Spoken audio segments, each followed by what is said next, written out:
नमस्कार दोस्तों, मेरा नाम उज्ज्वल और आप देख रहे हैं माई पाठशाला। मैंने एक सीरीज स्टार्ट की थी जिसमें सिर्फ एक वीडियो डिलीवर किया था। आज मैं लेके आया हूँ उसकी दूसरी वीडियो। ये मैंने सीरीज अनाउंस किया था कि मैं लाइव करूँगा और कुछ परेशानियों की वजह से मैं इसे लाइव नहीं कर पाया हूँ, तो मैं इसे अब रिकॉर्डेड मोड पे कंटिन्यू कर रहा हूँ क्योंकि रिकॉर्डेड मोड पे लगातार चलाना मेरे लिए आसान है। तो आज ये दूसरी वीडियो है और कौन से बच्चों को ये सीरीज़ फॉलो करना चाहिए पहले मैं वो बता देता हूँ, ताकि आप बहुत क्लियर रहो कि ये सीरीज़ से आपको बेनिफिट मिलेगा या नहीं मिलेगा। जो बच्चे अपना एक बार कम से कम में जो है थ्योरी का सेक्शन पूरा कर चुके हैं वो इस सीरीज को फॉलो करें, तभी जाके इस सीरीज से उनको बेनिफिट मिलेगा। इस सीरीज का कोर पर्पज ये है कि अगर आपका थ्योरी का सेक्शन कंप्लीट हो गया हो तो सही मायने में प्रीवियस ईयर के क्वेश्चन के माध्यम से अपनी स्ट्रेंथ और वीकनेस को पहचान पाए। जो बच्चे प्रीवियस ईयर पेपर का इस्तेमाल कैसे करना है वो नहीं जानते हैं, वो भी सीरीज को फॉलो कर सकते हैं अगर वो 2-3 बार जो है अगर पढ़ाई कर चुके हैं। और जो स्टार्ट कर रहे हैं प्रिपरेशन, जिन्होंने थ्योरी का सेक्शन एक बार भी कवर नहीं किया है, वो इसके 2-4-5 वीडियो को देख के अपने थ्योरी के सेक्शन को किस तरह कवर करना है वो भी इससे अंदाजा लगा सकते हैं, और चाहे तो साथ में थ्योरी पढ़ते पढ़ते इसको भी कवर कर सकते हैं। लेकिन पहले थ्योरी कवर करना, फिर इस टाइप की सीरीज यूट्यूब पे फॉलो करना सेहतमंद होता है। इसकी जो पीडीएफ है वो मैं आपको डाल दूंगा अपने माई पाठशाला के जो है टेलीग्राम चैनल पे, जो है वहाँ से आप इसकी जो है पीडीएफ आप डाउनलोड करके जो है, वैसे ये हूबहू पूरा का पूरा पेपर है, आपको कहीं पे भी मिल जाएगा। आपको क्यूमैस के टेलीग्राम चैनल पे जो है उनके ग्रुप्स में मिल जाएगा पूरा का पूरा प्रीवियस ईयर का 2024 का पेपर। तो मैं आपको सिस्टमेटिक वे से 2024 का पेपर तमीज से एनालाइज करके उसके सोल्यूशन कराने वाला हूँ। चलो आज स्टार्ट करते हैं। जो है ये रोज सुबह 7 बजे के आसपास आएगा। जो बच्चे माई पाठशाला से पढ़ रहे हैं और माई पाठशाला पर अपनी पूरी तैयारी करना चाहते हैं, मैं उनको बता दूं एसएससी सीजीएल का एक पूरा कंप्लीट पैकेज है 2025 और 2026 के लिए। हमारा पूरा जो बैच होता है वो रिकॉर्डेड मोड में होता है। कुछ एकाध क्लासेज जो होती है वो लाइव चल रही होती है, जैसे अर्जुन बैच लाइव चल रहा है जो अनुराग सर मैथ्स पढ़ा रहे हैं अभी। जो हमारे अनुभव धनकर सर हैं उनकी भी जो रीजनिंग का बैच है वो स्टार्ट है, वो भी रिकॉर्डेड मोड में चल रहा है। हम यूजुअली जो वीडियोस है वो रिकॉर्डेड मोड पे इसलिए प्रोवाइड करते हैं कि आपका समय खराब ना हो। आपका इसके अंदर प्री और मेंस का पूरा पैकेज होगा, जो है 30,000 से ज़्यादा क्वेश्चन सब्जेक्ट वाइज आपको पूरा पढ़ाया गया है। और खास बात क्या है कि ये पूरा का पूरा कंटेंट हमारे सेलेक्टेड बच्चों ने तैयार किया है, फिर हमने उनको पढ़ाया है। हम खुद भी सेलेक्टेड है तो हमें पता है कि किस तरीके का कंटेंट डिलीवर करना रहता है, और टू द पॉइंट और रेलिवेंसी के आधार पर है। ऐसा नहीं कि मैथ्स में आपको 400 घंटे पढ़ा दिया गया है, मैथ्स में 150-200 घंटों की जरूरत होती है, तो टू द पॉइंट और रेलिवेंट तरीके से मैथ्स पढ़ाया गया है। इसी तरीके से 60-70 घंटे में रीजनिंग पढ़ाया गया है। इंग्लिश ऐसे ही आपको जो है 100-125 घंटे में ग्रामर पढ़ाया गया है, वो कैप की क्लासेस है, कॉम्प्रिहेंशन की क्लासेस है।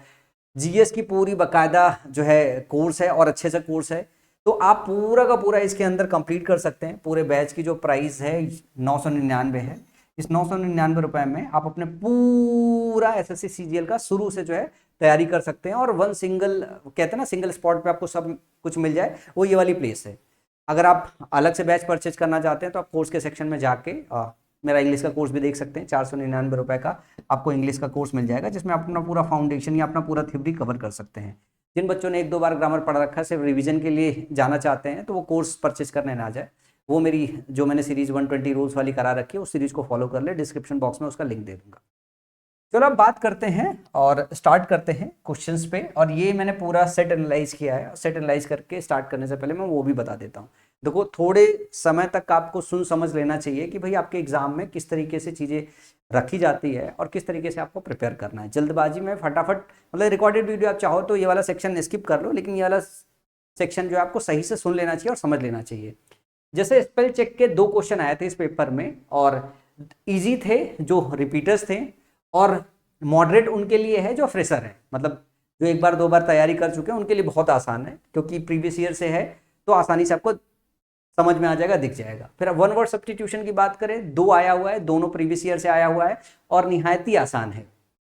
क्लोज टेस्ट की बात करें तो 5 क्वेश्चन क्लोज टेस्ट में आया है, जिसमें 3 क्वेश्चन तो प्रीपोजिशन से है, प्योर प्रीपोजिशन से है, एक प्रोनाउन से है और एक एडजेक्टिव से है। और मैं प्रोनाउन की बात करूं तो एक रिलेटिव प्रोनाउन का क्वेश्चन आया हुआ है, जिसने प्रोनाउन का चैप्टर सही से पढ़ रखा है तो वो प्रोनाउन का क्वेश्चन सही से सॉल्व कर लेगा। फिर उसके बाद बात करूं, एक एडजेक्टिव का क्वेश्चन है, और एडजेक्टिव में भी वो एडजेक्टिव का क्वेश्चन नहीं है जो एडजेक्टिव में पढ़ाया जाता है। एडजेक्टिव का वो पोर्शन पूछा गया है जिसको पॉजिटिव एडजेक्टिव बोलते हैं, वो भी प्रोनाउन वाले चैप्टर में ही हम कंप्लीट करते हैं। तो अगर प्रोनाउन का चैप्टर अच्छे से कंप्लीट कर रखा है तो क्लोज टेस्ट के दोनों क्वेश्चन लग जाएंगे। उसके बाद बात करते हैं सेंटेंस इंप्रूवमेंट की। तो सेंटेंस इंप्रूवमेंट के 3 क्वेश्चन आए हैं, 2 सीधा सीधा टेंस से क्वेश्चन आया है, एक क्वेश्चन आया है जो वोकैब से आया है। जो सबसे ज्यादा डिफिकल्ट है या यूं कह सकते हो थोड़ा कंफ्यूजिंग है। ईडियम्स दो आए हैं, दोनों जो है प्रीवियस ईयर के हैं, एक इजी है एक मॉडरेट है। स्पॉट बेरर के 2 क्वेश्चन आए हैं, एक प्रोनाउन से है और एक टेंस से है। सिनोनिम्स एंटोनिम्स के 6 क्वेश्चन आए हैं और सारे के सारे प्रीवियस ईयर से है और इजी से मॉडरेट है, डिफिकल्ट कोई नहीं है। एक्टिव पैसिव वॉइस से 2 क्वेश्चन है, दोनों क्वेश्चन आसान है। Active passive voice direct indirect जब पूछा जाता है तो हमेशा क्वेश्चन आसान होता है। बात करते फिर पैराजंबल की। पैराजंबल में 2 क्वेश्चन आए हैं, एक निहायत ही ईजी है जो ग्रामर से आसानी से लग जाएगा और एक मॉडरेट है जिसमें थोड़ा सा सोचना पड़ सकता है कुछ एक बच्चों को। तो चलो 1 बाय 1 करना चालू करते हैं इस पूरे पेपर को और इसको आराम से देखते हैं। सबसे पहला क्वेश्चन है पैराजंबल का। पैराजंबल का ये क्वेश्चन बहुत ही आसान है। देखो इसकी मीनिंग भी बहुत आसानी से समझ में आ जाएगी और इस तरीके के जब पैराजंबल के क्वेश्चन आते हैं तो इनको ग्रामर से करते हैं। मैं ग्रामर से करना ही आपको सिखाऊंगा। क्वेश्चन क्या दिया हुआ है, हमारे पास ए बी सी और डी ऑप्शन दिया हुआ है और हमको ये अरेंज करना है कि किस हायरार्की में होना चाहिए। जैसे लिखा हुआ these can turn around two track stars with the rotation of earth. These can turn around two track stars with the rotation of earth. यहां से आप ये समझ सकते हो कि किसी कोई जो है वो ट्रैक करने वाला है किसका, अर्थ के रोटेशन को, किसी चीज की बात हो रही है, उसको हम यहाँ पे दीज से रिप्रेजेंट कर रहे हैं। जब हम बात करते हैं दिस दैट दीज दोज की, दिस दैट दीज और दोज की, दीज और दोज की, तो आपको ग्रामर अगर आपने पढ़ रखा है तो आपको पता होगा कि दिस दैट दीज दोज ये क्या है, ये डिमोन्स्ट्रेटिव वर्ड है, डिमोन्स्ट्रेटिव वर्ड है, डिमोन्स्ट्रेटिव वर्ड्स है। डिमोन्स्ट्रेटिव वर्ड्स का काम क्या होता है, इनका सीधा सीधा काम होता है इशारा करना। क्या करना, इशारा करना। जब मैं डिमोन्स्ट्रेटिव वर्ड बोल रहा हूं तो आपको प्रोनाउन के चैप्टर में और आपको पढ़ाया जाता है किसमें, एग्जेक्टिव के चैप्टर। ये दोनों चैप्टर में पढ़ाया जाता है। प्रोनाउन में पढ़ाया जाता है डिमोन्स्ट्रेटिव प्रोनाउन और एग्जेक्टिव में पढ़ाया जाता है डिमोन्स्ट्रेटिव एग्जेक्टिव। दोनों में फर्क क्या होता है, इसके बाद नाउन नहीं आता है, इसके बाद नाउन नहीं आता है और इसके बाद नाउन आता है। तो सबसे पहले यहाँ पे आपको जज क्या करना है, आपको जज करना है कि दिस के बाद क्या आया है, कोई नाउन नहीं आया, इसका मतलब क्या है, दीज ये क्या है, प्रोनाउन है। दीज क्या है, प्रोनाउन है। अब मैं आपको रूल सिखाने जा रहा हूं, रूल आप सही से सीख लीजिएगा। रूल आप सही से सीख लीजिए। जब भी आपको डेमोन्स्ट्रेटिव वर्ड मिले, क्या मेरी बात ध्यान से याद रखिए, जब भी आपको डेमोन्स्ट्रेटिव वर्ड मिले आपको तुरंत पता होना चाहिए किसके लिए इस्तेमाल किया गया है, किसके लिए इस्तेमाल किया गया है, किसके लिए इस्तेमाल किया गया है। देखो जब भी ये डिमोन्स्ट्रेटिव वर्ड होता है, अगर ये एग्जेक्टिव होगा तो किसी नाउन को इशारा करेगा, अगर ये प्रोनाउन होगा तो नाउन को रिप्लेस करेगा। क्या मेरी बात फिर से सुनना, अगर ये एग्जेक्टिव होगा तो नाउन को इशारा करेगा और अगर ये प्रोनाउन होगा तो ये नाउन को रिप्लेस कर देगा। क्योंकि यहाँ पे प्रोनाउन है, इसका मतलब ये है कि ये रिप्लेस कर रहा है किसी नाउन को। अब दीज को देख के एक बात और आपको पता होना चाहिए कि भैया ये जो दीज है, दीज सिंगुलर है या प्लूरल है, तो दीज हमारा प्लूरल होता है। दीज अगर हमारा प्लूरल है तो आपको क्या पता होना चाहिए, आपको ये पता होना चाहिए कि भैया कौन सा ऐसा नाउन है किसी ऑप्शन में जो प्लूरल है, कौन सा ऐसा नाउन है जो प्लूरल है, वो वाला ऑप्शन इसके पहले आएगा, वो वाला ऑप्शन इसके पहले आएगा। पैराजंबल में एक रूल होता है कि अगर कोई प्रोनाउन है और डेमोन्स्ट्रेटिव वर्ड है तो जिस नाउन को वो इशारा कर रहा है वो नाउन इसके पहले आएगा और ना ही पहले आएगा, जस्ट इससे सटा हुआ आएगा, जस्ट इससे सटा हुआ आएगा। मतलब नाउन रखोगे और फिर उसका प्रोनाउन उसके बाद में उसके बाजू में ही रखोगे। तो अगर आपको यह पता चल जाए कि ये जो दीज है वो किसके लिए इस्तेमाल किया गया है। अब दीज की बात हो रही है, जरा ध्यान से देखो, यहां पे बात हो रही है observatories are places to study places. Observatories क्या है, ये जगह है, are places to study places. Observatories क्या है, ये प्लेसेस हैं, क्या करने के लिए, प्लेसेस का अध्ययन करने के लिए। They are mostly built on the mountains, ये बने होते हैं माउंटेन्स पे। They are built mostly built on the mountain tops, ये बने होते। अब ये जो दे है ये भी आपका एक प्रोनाउन है और ये प्रोनाउन का भी नाउन आपको पता होना चाहिए और इसके पहले आना चाहिए और सटा हुआ आना चाहिए। कैसा आना चाहिए, सटा होना चाहिए। अब जरा आना टेलीस्कोप्स पे आओगे, क्या आओगे, टेलीस्कोप्स पे आओगे। तो ये देखो एक आपको प्लूरल नाउन यहां पे मिल रहा है और एक प्लूरल नाउन यहां पे मिल रहा है, एक प्लूरल नाउन यहां पे मिल रहा है। अब आपको ये समझना है कि इसको इस प्लूरल नाउन के साथ पेयर करना है या इसको इस प्लूरल नाउन के साथ पेयर करना है। तो देखो क्या जो है क्या करेगा ट्रैक। टेलीस्कोप की बेसिक डेफिनेशन आपको पता है, टेलीस्कोप क्या होता है, दूर वाली चीजों को देखने के काम आता है। इसका मतलब है कि अगर आप अर्थ का रोटेशन ट्रैक कर रहे हो तो टेलीस्कोप से ही ट्रैक करोगे। तो ये जो डीज इस्तेमाल हुआ है किसके लिए इस्तेमाल हुआ है, टेलीस्कोप्स के लिए इस्तेमाल हुआ है। इसका मतलब यह है कि जो डी है वो पहले आएगा, ए उसके बाद आएगा और सटा हुआ आएगा, तो हम डीए का पेयर बना लेंगे। इसी तरीके से ऑब्जर्वेटरीज, और अगर दे की बात करें तो ये नाउन है, ये पहले आएगा, ये इसका प्रोनाउन है बाद में आएगा, और जो बी है वो पहले आएगा, सी है जो बाद में आएगा। तो डी ए बी सी इस तरीके का एक आपका पेयर बन सकता है, जो आपको देखना है कहां पे आ रहा है, जो आपको देखना है कहां पे आ रहा है। देखो डी ए यहां पे है और बीसी आया है, तो D A B C pair होना चाहिए। तो देखो डी ए यहां पे पेयर है और यहां पे बी सी पेयर है, तो सही क्या होगा, सही होगा ऑप्शन सी। यहां पे डी ए तो है, यहां पर सी भी हो गया, बी सी नहीं है, तो ऑप्शन क्या सही होगा, ऑप्शन होगा सेकंड। जो हमने 7-8 मिनट तक आपको इसके पहले समझाया है वो समझाया है हमको कि ग्रामर चेक करना। अगर ग्रामर चेक करना आपको आ रहा है, रूल अच्छे से आ रहा है, तो इस तरीके के क्वेश्चन एग्जाम में आप सेकंड में सॉल्व कर सकते हो। अगर ये बात आपको पता होती कि दिस दैट दीज दोज जो है डेमोन्स्ट्रेटिव वर्ड्स हैं, यहां पे ये प्रोनाउन है, तो आपको इसका सिर्फ नाउन ढूंढना था। जैसे आप नाउन ढूंढते आप टेलीस्कोप पे पहुंच जाते, ऑब्जर्वेटरीज का जो है ये प्रोनाउन है, जो दे है ये इसके बाद आएगा, तो तुरंत आप बीसी और डीए पेयर बना लेते और क्वेश्चन तुरंत लग जाता। पैराजंबल सीखने में थोड़ा समय लगता है, लेकिन एक बार आप सीख गए तो एग्जाम में बहुत सारा समय बच जाता है। अगर मुझे ये क्वेश्चन एग्जाम में बैठ के सॉल्व करना होता तो पढ़ने के बाद 3-4 सेकंड लेता है इस क्वेश्चन को सॉल्व करने में ग्रामर से। अगर मैं ग्रामर से सॉल्व ना करूं, हिंदी मीनिंग के हिसाब से सॉल्व करूं, तो मुझे बहुत ज्यादा टाइम लगेगा, और स्पेशली अगर हिंदी भाषी बच्चा हूं तो हो सकता है गलती कर दूंगा। अपने को तो उसमें यह भी लगता है कि ए के बाद सी भी आ सकता है, बी के बाद डी भी आ सकता है, डी के बाद सी भी आ सकता है, कुछ कुछ लग रहा है, तो फिर अंदाजा से मारते हैं, एकदम एक्यूरेट होके नहीं मारते हैं। इस स्टाइल में जब आप करोगे तो जैसे मैथ के क्वेश्चन करके आते हो, आपको भरोसा रहता है कि भैया ऑप्शन मैच कर रहा था, मेरे तो 100% स्कोर बन रहे हैं, तो इसमें भी ऐसा ही होगा। अगर आप ये सीख जाओगे, सीखने में थोड़ा सा टाइम लगेगा, आपको समय देना पड़ेगा। देखो हूं तो हिंदी भाषी वाला बच्चा, मैं खुद अब शिक्षक बन गया हूं अंग्रेजी का, लेकिन स्टाइल अभी भी वही है। बढ़िया सिखाऊंगा, बहुत प्यार से सिखाऊंगा। एक बार आप क्लासेस को सही से देख के जाओगे, सही से सीख के जाओगे, तो रेलेवेंसी के हिसाब से आपका जो स्कोर है ना वो बहुत अच्छा इंप्रूव होगा। मैं ये वीडियो सारी रिकॉर्डेड रखने वाला हूं ताकि आप अपने हिसाब में इसको 2x मोड पे डाल सको या फास्ट फॉरवर्ड कर सको, और जहां जरूरत हो वहीं पे रुको, जहां स्किप करने की जरूरत है वहां पे स्किप कर लो। अपने हिसाब से आप अपना इस पूरे पेपर को एनालाइज कर लो। जैसे मान लो वो सेक्शन आपको आ रहा है तो मत ज्यादा समय दो। अगला चलते हैं, अगला है one who does not show response to good और बैड। ये एक ऐसा वन वर्ड है जो तकरीबन 70-80 बार पूछा जा चुका है। 70-80 बार का मतलब क्या हो गया, आपके पास एसएससी में कितने सारे पेपर्स होते हैं जिसमें सब में आता है भैया, सीजीएल हो गया, सीएचएसएल हो गया, एमटीएस हो गया, स्टेनो हो गया, सीपीओ हो गया, फिर प्री हो गया और मेंस हो गया। भाई इन तीनों के प्री और मेंस तो होते हैं, स्टेनो का भी इंग्लिश का पेपर होता है अलग से। तो इसमें इतनी बार हो गया कि पिछले 18-20 साल से, जब से एसएससी एग्जाम कंडक्ट करा रही है, ये क्वेश्चन आता ही है। अगर आप प्री का पेपर दे रहे हो, अगर आपके सेट में नहीं आया तो किसी के सेट में आएगा। तो दिया क्या है, one who does not show response to good और बैड, जिसको अच्छे बुरे का फर्क नहीं पता चलता, या जो अच्छे बुरे के लिए कोई रिस्पॉन्स शो नहीं करता है, उसको क्या बोलते हैं, उसको बोलते हैं स्टोइक। सुख दुख से एकदम अलग ही रहता है ये बंदा। स्केप्टिक का मतलब होता है संदेही, ये आपका करेक्ट ऑप्शन है।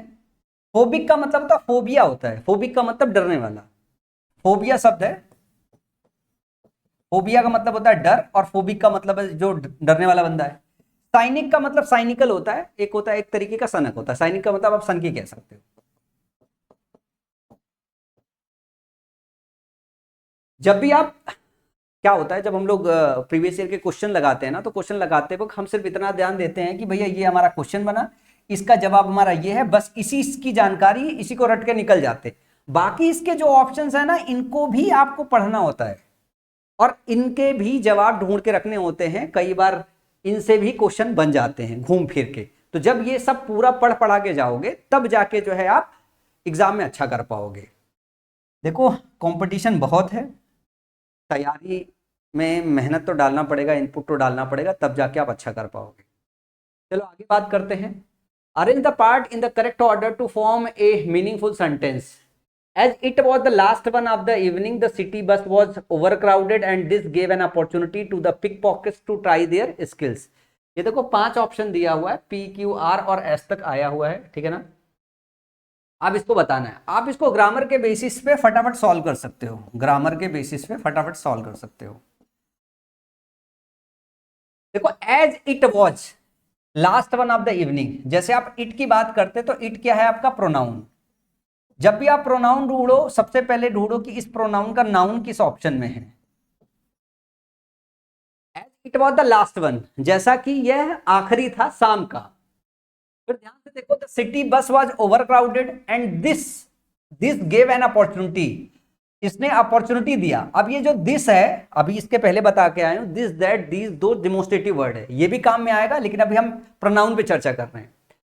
To the pickpockets, to the pickpockets का मतलब ये हो गया, ये आपके पास एक नाउन है, और पिक पॉकेट्स का मतलब ये हो गया जेब कतरे लोग, लेकिन ये प्लूरल फॉर्म में दिया है। पिक पॉकेट मतलब एक हो गया, पिक पॉकेट्स का मतलब हो गया जेब कतरे, कई सारे पूरे समूह की बात हो रही है। टू ट्राई दियर स्किल, जब हम दियर स्किल की बात कर रहे हैं तो दियर क्या है, ये है पॉजेसिव एडजेक्टिव, ये है क्या पॉजेसिव एडजेक्टिव। इसमें कई सारे क्लू है, इसमें कई सारे क्लू है। आपको एक बात ये समझना पड़ेगा कि अगर सेंटेंस को आपको स्टार्ट करना है तो सेंटेंस को स्टार्ट करने के लिए टू द पिक पॉकेट से स्टार्ट नहीं कर सकते हो, टू ट्राई दियर स्किल से स्टार्ट नहीं कर सकते हो, जिसमें सिर्फ पॉजेसिव एडजेक्टिव है। तो एडजेक्टिव तो तब आता है, एडजेक्टिव तो तब आता है जब उसका नाउन आए। और जो दियर स्किल की बात हो रहा है, ये दियर किसी को रिप्रेजेंट कर रहा है, तो वो जब तक वो नहीं आएगा तब तक दियर नहीं आएगा। अब यहां पे एक आपके पास प्लूरल नाउन है, और जो दियर है, जो दियर है वो क्या है आपका प्लूरल नाउन के लिए ही आपका पॉजेसिव एडजेक्टिव है। तो ऐसे में ध्यान से सुनिएगा, ऐसे में ये वाला सेक्शन इससे पहले आना चाहिए। आप आउटकम निकालो, आर किससे आना चाहिए, एस से पहले आना चाहिए। और पॉजेसिव एडजेक्टिव अपने नाउन के साथ जोड़ा बनाता है, नाउन पहले आता है और पॉजेसिव एडजेक्टिव है तो उसके साथ जोड़ा बनाता है। तो आप इस चीज को इसके साथ जोड़ा बना सकते हो। दूसरी चीज है कि अगर मैं यहां पे देखूं, ये इट दिया हुआ है, और जब इट की बात करते हैं तो इट है प्रोनाउन, इसका नाउन ये सिंगुलर, इट क्या होता है सिंगुलर है। तो द सिटी बस एक दूसरा क्या है, द सिटी बस ये क्या है, यहां पे एक नाउन है जो कि सिंगुलर है। इसका मतलब है पी पहले आएगा और देन फिर इसके साथ ओ आएगा, नाउन अपना प्रोनाउन साथ में लेके आता है, रूल ऐसा कहता है। 99.99% केसेस में होता है कि अगर एक ही प्रोनाउन है, एक ही नाउन है, तो नाउन प्रोनाउन प्रेयर में आता है। तो the city bus was overcrowded as it was the last one of the evening. तो पी पहले आएगा, तो पी वाले ऑप्शन पहले रख सकते हो। और वैसे भी एज से स्टार्ट हो नहीं सकता, टू से स्टार्ट नहीं हो सकता, टू से स्टार्ट नहीं हो सकता, एंड से सेंटेंस से स्टार्ट नहीं हो सकता। तो आपके पास मजबूरी किससे है, बस पी से स्टार्ट करने का। तो ये दो ऑप्शन आप हटा दोगे। पी के बाद आया है, जरा ध्यान से देखो, the city bus was overcrowded to try. अगर पी के बाद एस लगा देते हो, ध्यान से समझना कि अगर पी के बाद एस लगा देते हो तो आपका जो पिक पॉकेट्स है जिसके लिए दियर इस्तेमाल हुआ है वो तो अभी मेंशन ही नहीं हुआ है। तो जब तक पिक पॉकेट्स मेंशन नहीं करोगे तब तक दियर मेंशन नहीं कर सकते हो। तो आर हमेशा एस से पहले आना चाहिए, आर हमेशा जो है एस से पहले आना चाहिए, जो कि इस वाले ऑप्शन में है। तो चौथा ऑप्शन आपका सही होगा, ये वाला ऑप्शन सही नहीं होगा। समझ में आया? ग्रामर के बेसिस पे इस तरीके से क्वेश्चन को सॉल्व करते हैं। वैसे पूरा मीनिंग तो हमने आपको बताया नहीं, हम तो सिर्फ ग्रामर ग्रामर खेल रहे हैं। और आपको ये समझ में आ रहा होगा कि ये जो पैराजम्बल है मीनिंग में भी आसान है। भाई यहाँ पे हम बस की बात कर रहे हैं कि शाम को आखिरी बस थी, और पिक पॉकेट्स हैं, चोर कतरा हो सकते हैं, उनको स्किल ट्राई करने को मिल सकती है, इन सब चीज़ों की चर्चा है। लेकिन अपन क्वेश्चन कैसे सॉल्व कर रहे हैं, अपन क्वेश्चन ग्रामर के बेसिस पे सॉल्व कर रहे हैं। जब आप एग्जाम के अंदर जाओगे ना तो वहाँ पे आपके पास इतना समय नहीं होता है कि आप किसी पैराजम्बल की मीनिंग निकालो। सबसे बेस्ट तरीका ये होता है कि आप ग्रामर से इन क्वेश्चंस को टैकल करना सीखो। जैसे आप ग्रामर से इन क्वेश्चन को टैकल करना सीखोगे, आपके लिए काम बहुत ज़्यादा आसान हो जाएगा। देखो मोटा मोटा मीनिंग का अंदाजा तो हो जाता है, मोटा मोटा मीनिंग का अंदाजा हो जाता है, फिर इतना समय नहीं बचता है कि आप सही और सटीक मीनिंग बैठाओ। तो सही सटीक मीनिंग नहीं बैठा सकते हो, कम समय में आप ग्रामर सही सटीक बैठा सकते हो। चलो आगे चलते हैं। अगला दिया हुआ है स्कैरी। स्कैरी का मतलब होता है डरावना। क्या पूछा है, identify the most appropriate antonym of the given word. Scary का मतलब डरावना होता है। तो ऑफुल, ऑफुल का मतलब भी वही होता है, ये इसका सिनोनिम्स हो जाएगा। प्रिस्टीन का मतलब यूं होता है कि ओरिजिनल फॉर्म में। जैसे मान लो कि मैंने कुछ बनाया, ठीक है ना, तो थोड़े समय के बाद उसकी कंडीशन खराब हो जाती है। तो जो प्रिस्टीन होता है, प्रिस्टीन का मतलब होता है ओरिजिनल फॉर्म में, एकदम उसी फॉर्म में जिस फॉर्म में बना है। तो प्रिस्टीन का मतलब क्या हो गया, ओरिजिनल फॉर्म में। एक स्टार्टअप है जिसका नाम है प्रिस्टीन केयर। इस नाम से हॉस्पिटैलिटी चेन आजकल चल रही है। तो प्रिस्टीन का मतलब होता है ओरिजिनल फॉर्म, ब्राइट मतलब चमकीला, कंफोर्टिंग का मतलब होता है सूदिंग, स्कैरिंग डरावना, कंफोर्टिंग का मतलब सूद करना या सूदिंग बोल सकते हो।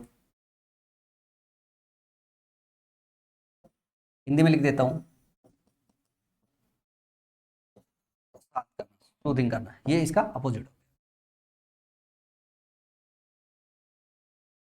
अगले क्वेश्चन की तरफ मूव करें।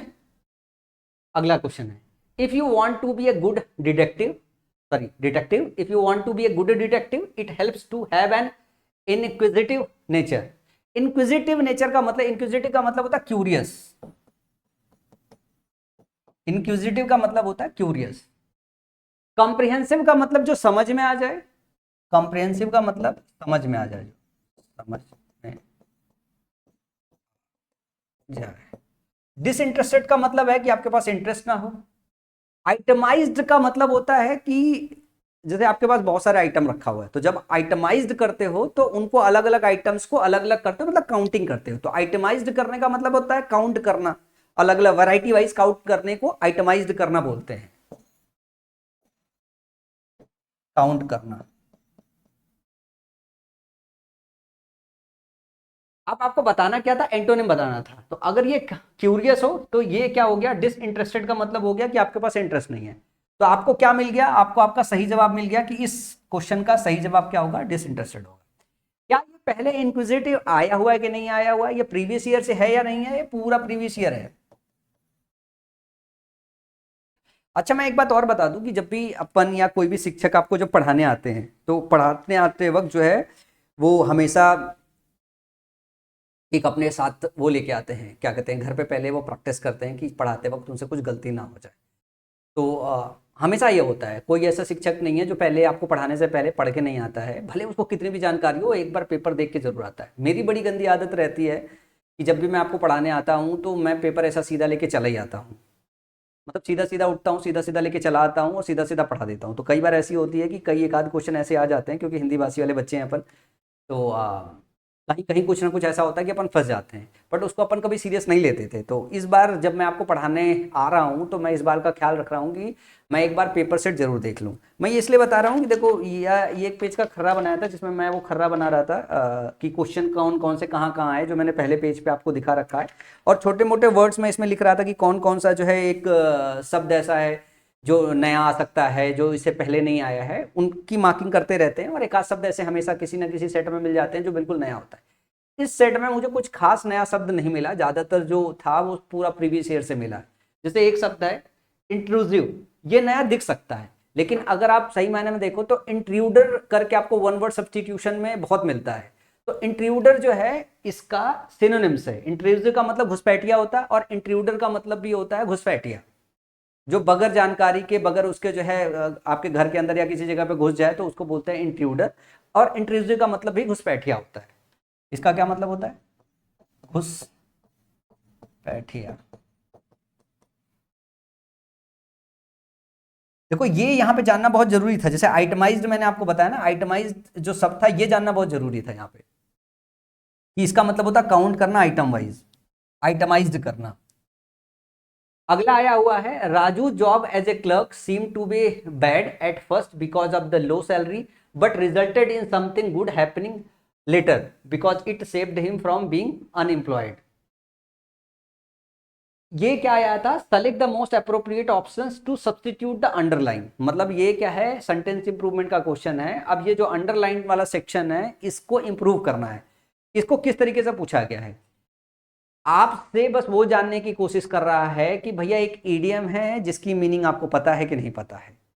सवाल ध्यान से पढ़ना, Raju job as a clerk seem to be bad at first. Raju की जो जॉब थी क्लर्क की तरह, शुरुआत में उसे लगी कि बुरी है, because of the low salary, क्योंकि वो लो सैलरी थी उस वक्त लगी उसे बुरी है, but resulted in something good happening later, लेकिन बाद में कुछ अच्छा हो रहा है ऐसा महसूस होने लगा, because it saved him from being unemployed, क्योंकि इसने उसे अनएम्प्लॉय होने से जो है, अनएम्प्लॉयड होने से जो है बचा लिया। अब ब्लेसिंग इन डिसगाइज एक होता है, ब्लेसिंग इन डिसगाइज मतलब बुरे वक्त में कुछ आपके काम आ जाए, कुछ अच्छा हो जाए आपके साथ, इसके लिए ईडियम इस्तेमाल करते हैं ब्लेसिंग इन डिसगाइज। वही बस जानना चाह रहा था कि क्या आपको ये पता है, क्या आपने पढ़ रखा है। बाकी इससे related A जॉल in disguise, A boom in disguise, a gift in disguise, 4 इसी तरीके के और ऑप्शंस बनाए गए हैं। ये चारों अपने आप में ईडियम नहीं है, ईडियम करेक्ट आपका यही है, ए ब्लेसिंग इन डिस्गाइज। इसका मतलब होता है कि लगे आपको परिस्थिति बुरी है लेकिन उसमें भी कुछ आपके लिए अच्छा हो जाना। ये सेम इसी चीज पे फिट हो रहा है और सही ऑप्शन क्या है, ऑप्शन नंबर 2 है। मैंने इस इससे रिलेटेड थोड़ा सा और वर्किंग की है ताकि आप इस वाली क्लास से कुछ सीख के जाओ। मैंने इसके सिमिलर कुछ और 4-5 ईडियम्स ले लिया है ताकि आपका रिवीजन करा सकूं मैं। अगर नया बच्चा है तो इसे पूरा नोट डाउन करना पड़ेगा, और अगर कोई पुराना बच्चा है तो यार इसको एक बार रीड कर लो। A bolt from the blue, ये आपके एग्जाम में करीब 20-25 बार आया है। A bolt from the blue होने का मतलब समथिंग सडन एंड अनएक्सपेक्टेड होता है। His resignation was a bolt from the blue, मतलब आप कोई चीज उम्मीद ना कर रहा हो, अचानक हो जाए, इसके लिए इडियम इस्तेमाल करते हैं bolt from the blue. Make amends का मतलब होता है टू कंपनसेट और make up for a wrong. मतलब मेक अमेंड्स का मतलब ये हो गया कि अगर कुछ आपने गलत कर दिया है या कुछ गलत हो गया है उसके लिए कंपनसेट करना। He tried to make amends by apologising, मतलब भाई मैंने किसी को मार वार दिया, किसी को गाली गलौज कर दिया, अब मैं क्या खाना पूर्ति सही से कर रहा हूँ माफी मांग के। तो जब मेक अमेंड्स करते हो तो आप खाना पूर्ति करते हो या भरपाई करते हो। इसको सीधे सीधे हिंदी में याद रख लो, मेक अमेंड्स करने का मतलब होता है भरपाई करना, भरपाई करना। क्राई ओवर स्पिल्ट मिल्क का मतलब क्या होता है, to waste time feeling sorry about a past mistake. कुछ पिछला मिस्टेक आपने कर दिया है और उसके बाद आप उसमें सॉरी महसूस कर रहे हो अभी भी। It is no use crying over spilt milk now, मतलब अब कोई जरूरत नहीं है कि आप मतलब पुरानी किसी चीज पे पछतावा कर रहे हो। Once in a blue moon, once in a blue moon का मतलब हो गया समथिंग दैट्स हैपन वेयरली, जो चीज कभी कभार को होती है, जो चीज कभी कभार को होती है। देखो ये जितने मैंने लिए हैं ये करीब 20-20 25-25 बार आपके एग्जाम में पूछे गए, तो बहुत ही इंपॉर्टेंट है, इनको रिवाइज एक बार कर लो। Once in a blue moon का होगा कि अचानक या कभी कभार को कोई चीज हो। We go out for dinner once in a blue moon, हम ये बता रहे हैं भैया, जैसे मेरी बीबी ऐसे बोलती कि 4 साल हो गए शादी के, आज तक तो गए नहीं, अगर मैंने कह दिया कि चलो तो उसके लिए तो ये हो गया once in a blue moon. देखो ये मजाक मजाक में मैं ऐसा नहीं कि हकीकत बता रहा हूँ, लेकिन ये होता है, मतलब एग्जाम्पल देके समझा रहा हूँ। बर्न द मिडनाइट ऑयल, जब मिडनाइट ऑयल बर्न करते हो इसका मतलब यह है कि हिंदी से भी इसको समझ सकते हो कि मतलब मध्यरात्रि तक या देर तक या बहुत ज्यादा आप किसी चीज के लिए मेहनत कर रहे हो। तो he burn the midnight oil to prepare for SSC exam, you all have to burn the midnight oil to clear the SSC exam. मतलब आप सबको कठिन परिश्रम करनी पड़ेगी, रात रात भर मोमबत्तियां जलानी पड़ेगी जो है, ठीक है ना, ताकि आप एसएससी एग्जाम को क्लियर कर सको। तो ये 4-5 है जो 20-20 25-25 बार से भी ज्यादा आपके एसएससी के एग्जाम में पूछा गया है, तो इसको जरूर एक बार रिवीजन में ले लो। इसके बाद आया था ये क्वेश्चन जिसको मैंने एलए को हाईलाइट कर रखा है। क्या पूछा था, select the most appropriate antonym of the word in the board, ठीक है ना। Elizabeth stood at the piano which did nothing to allay his anxiety. Allay का मतलब होता है काम करना या सूद करना या कम करना, इसका मतलब बढ़ाना नहीं होता, इसका मतलब होता है कम करना, कम करना। एग्रावेट का मतलब होता है बढ़ाना, ठीक है ना। सिंप्लीफाई करना मतलब किसी चीज को ईज करना, किसी चीज को सरल करना, सरल करना। मिटिगेट करना किसी चीज को, इसका मतलब भी होता है कम करना, पेन या सफरिंग को कम करना, मिटिगेट किया जाता है पेन या सफरिंग को, ठीक है ना, कम करना। अब बात ये हो रही है कि अगर आप किसी चीज को एले कर रहे हो मतलब आप क्या काम कर रहे हो, जो है मिटिगेट कर रहे हो, ठीक है ना। अब इसको एंटोनिम बताना है तो इसका सही जवाब क्या हो जाएगा, सही जवाब हो जाएगा एग्रावेट। अगला शब्द है मोलिफाई। मोलिफाई का मतलब भी होता है जो है आपका, जब किसी चीज को आप मॉडिफाई करते हो तो मतलब शांत करते हो, इसका मतलब भी होता है शांत करना।